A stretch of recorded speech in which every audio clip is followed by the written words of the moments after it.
To online classes class 7th। आज हम 12C start करेंगे, एक्सरसाइज 12C हमारी। तो सबसे पहले इसे स्टार्ट करने से पहले कुछ दो प्रॉपर्टीज़ है वो देख लेते हैं। प्रॉपर्टी 1 क्या बोलती है कि हमारे पास एक ट्राइंगल है, दिस इज ट्राइंगल, 3 साइड से मिलकर बनी है। अब आइसोसेलेस ट्राइंगल में ऑपोजिट साइड्स बराबर होती हैं, तो सिर्फ ऑपोजिट साइड से बराबर नहीं होती हैं, उसके ऑपोजिट एंगल भी बराबर होते हैं। यहाँ पे एंगल 1 और एंगल 2 है ना, तो ये आपस में बराबर होते हैं। अगर बराबर हैं साइड्स ऑपोजिट तो ऑपोजिट एंगल भी बराबर होते हैं। Angle 1 is equal to angle 2, ठीक है ना। सेकेंड प्रॉपर्टी क्या है? Second property says the sum of angles of a linear pair is equal to 180 degree. Linear pair है, उसके एंगल का सम जो है वो 180 डिग्री होता है। अब लीनियर पेयर क्या होता है? जब भी स्टूडेंट्स स्ट्रेट लाइन पे कोई एंगल्स बनते हैं, स्ट्रेट लाइन पे ये पेयर बन रहा है एंगल 1 और एंगल 2 का, एंगल 1 और एंगल 2 का एक पेयर बन रहा है, ये स्ट्रेट लाइन पे बनने वाले एंगल हैं, तो इनका सम क्या होगा? 180 डिग्री होगा। अब ट्राइंगल में कैसे देखते हैं लीनियर पेयर को? जैसे ये ट्राइंगल है, इस मैंने क्या किया, इस साइड को एक्सटेंड कर दिया, तो देखो ये तो एक स्ट्रेट लाइन है, तो स्ट्रेट लाइन पे ये एंगल बन रहे हैं ना, एंगल 1 एंड एंगल 2, तो इसका सम क्या आएगा? 180 डिग्री आएगा। Get it? तो आज अब इसका एक्सरसाइज स्टार्ट करते हैं। क्वेश्चन नंबर फर्स्ट है, find x in this figure. A B is a isosceles triangle जिसमें ए बी क्या है? ए सी के बराबर दी हुई है, ए बी ए सी के इक्वल है। अच्छा, तो दैट मीन्स प्रॉपर्टी 1 से इतना तो हमें पता चल गया कि एंगल बी और एंगल सी के होंगे? इक्वल होंगे, क्योंकि अपोजिट साइड्स बराबर है तो अपोजिट एंगल भी बराबर होते हैं ना। अब हमें पता है angle A plus angle B plus angle C is equal 180 degree, क्योंकि ट्राइंगल के इंटीरियर एंगल का सम क्या होता है? 180 डिग्री होता है। बी और सी तो 40 हैं, अब इसको कैलकुलेट करके 100 डिग्री आप इसका आंसर निकाल सकते हैं। अब देखो इसका बी पार्ट देखो, एक ट्राइंगल देके रखिए इस तरह से, ठीक है। अब मैंने आपको पहले ही बताया कि ये ट्राइंगल है, तो इसके ऊपर ये जो मैं इसको एक्स मानना है इसको, ठीक है। एक्स मानने का क्या मतलब है? अभी यहाँ पे देखो, यहाँ पे दे के रखा था ये वाले ट्राइंगल ए बी सी, और यहाँ पे ये दे के रखा था एक्स। इस एक्स की वैल्यू निकालनी है मुझे, ठीक है, इस एक्स की वैल्यू निकालनी है।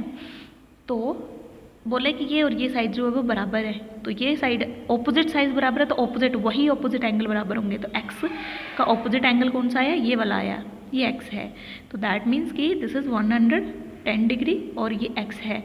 तो एक्स और 110 डिग्री जो है वो क्या है? लीनियर पेयर है स्टूडेंट्स, ठीक है, एज यू कैन सी। तो ये है लीनियर पेयर, तो इनका सम कितना आएगा? 180 डिग्री आएगा। तो दैट मीन्स कि ए बी सी तो मेरा आ गया 70 डिग्री, दैट मीन्स कि एक्स। तो और ये आ गया A B C is equal to, A B C is equal to A C B होना है यहाँ पे, A B C is equal to A C B.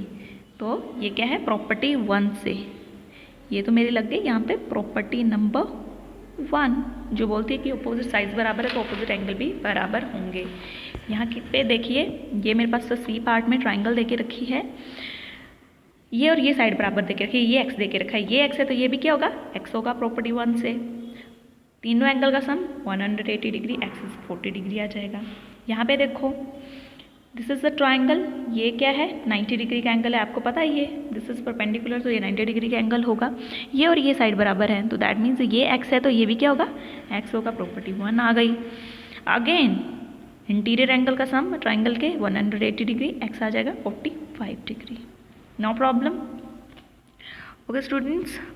Now अब आप देखो यहाँ पे इसका ई पार्ट, ई पार्ट है मेरा, this is the triangle A B C. Now यहाँ पे ये वाली साइड जो है वो इसके इक्वल है। अगर ये एक्स है तो इसके ऑपोजिट का कौन सा एंगल बन रहा है? दिस एंगल ए, इसका ऑपोजिट आ रहा है। That means again bye interior angle sum property 180 degree के बराबर होगा ये, और ये मेरे पास आ जाएगा 2x माइनस 50 डिग्री, 130 डिग्री आ जाएगा ये, और ये x की वैल्यू 65 डिग्री आएगी मेरे पास, ठीक है स्टूडेंट्स, कोई प्रॉब्लम नहीं है इसमें।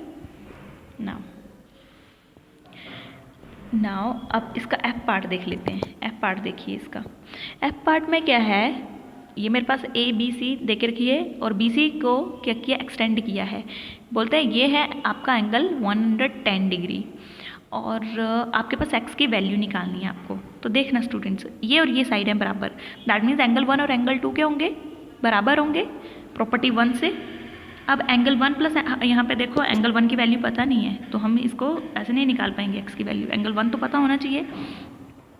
यहाँ पे एक हिंट है कि एंगल 1 और 100 डिग्री को अगर मैं प्लस करूँ तो 180 डिग्री बनेगा। कैसे? क्योंकि ये स्ट्रेट लाइन का एंगल है, स्ट्रेट लाइन लीनियर पेयर हुआ दैट मीन्स, तो 180 डिग्री इसका सम आएगा। एंगल 1 जो है वो 80 डिग्री के बराबर आएगा और एंगल 1 और एंगल 2 तो इक्वल हैं, तो ये आ जाएंगे 80 डिग्री के। और फिर एंगल सम प्रॉपर्टी लगा के एक्स की वैल्यू 20 डिग्री आने वाली है। ठीक है स्टूडेंट्स, जी पार्ट इसका आपको होमवर्क है, आप इसको करेंगे। क्वेश्चन नंबर 2 पे आइए, find angle x and y. यहाँ पे x and y find out करने को बोला है और ये आइसोसेलेस ट्राइंगल है जिसमें बी ए जो है ए सी के ऑपोजिट है, सॉरी ए बी जो है वो ए सी के ऑपोजिट है, तो दैट मीन्स एंगल 1 और एंगल वाई तो बराबर होंगे। तो सबसे पहले तो एंगल 1, मैं इसको एंगल 1 मान रही हूँ स्टूडेंट्स, ठीक है, कोई दिक्कत नहीं है। आप बी सी ए सी बी भी बोल सकते हैं, मैं एंगल 1 मान रही हूँ। एंगल 1 और 100 डिग्री आप देख सकते हैं, यहाँ पे लीनियर पेयर बन रहा है, लिखना पड़ेगा यहाँ पे लीनियर पेयर। तो एंगल 1 तो आ गया 80 डिग्री। अब एंगल 1 और एंगल वाई क्या हैं? ऑपोजिट साइड्स हैं, तो ऑपोजिट साइड्स वाले ऑपोजिट एंगल बराबर होते हैं, तो एंगल 1 और एंगल वाई दोनों 80 डिग्री होंगे। प्रॉपर्टी 1 बोलती है ऐसा।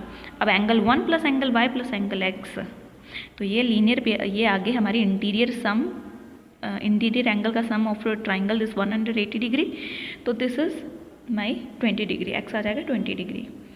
ओके, ठीक है स्टूडेंट्स, क्वेश्चन नंबर 2 का B part is for homework, आप इसको कंप्लीट कीजिए। Thank you.